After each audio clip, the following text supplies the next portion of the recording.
Il y a plusieurs raisons qui peuvent empêcher une personne d'aller chercher de l'aide, de ne pas être à l'aise de le faire.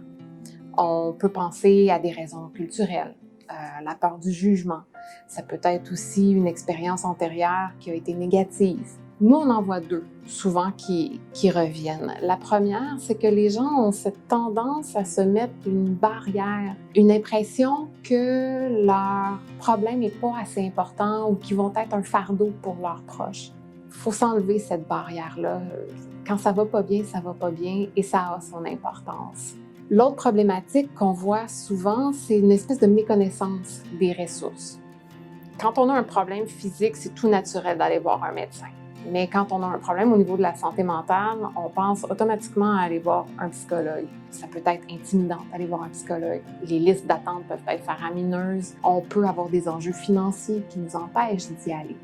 Cette méconnaissance-là, ça fait qu'on ne sait pas qu'il y a d'autres ressources qui sont disponibles pour nous. Et le PACUM, de même que les lignes d'écoute, sont des excellents exemples de ça. C'est des services qui permettent de verbaliser, d'être écouté, de vider son sac par rapport à la difficulté qu'on vit. Puis souvent, ce service d'écoute-là peut être suffisant pour retrouver notre espèce de calme intérieur, y voir un petit peu plus clair, puis retrouver ses ressources pour se prendre en charge.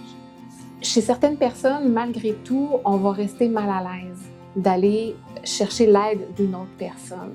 La pandémie aura eu ça de bon, c'est-à-dire qu'il y aura plusieurs outils en ligne qui sont maintenant disponibles pour une première étape.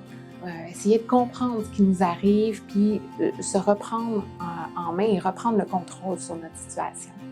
En choisissant d'en parler, vous choisissez. Vous choisissez de vous aider et d'aller mieux.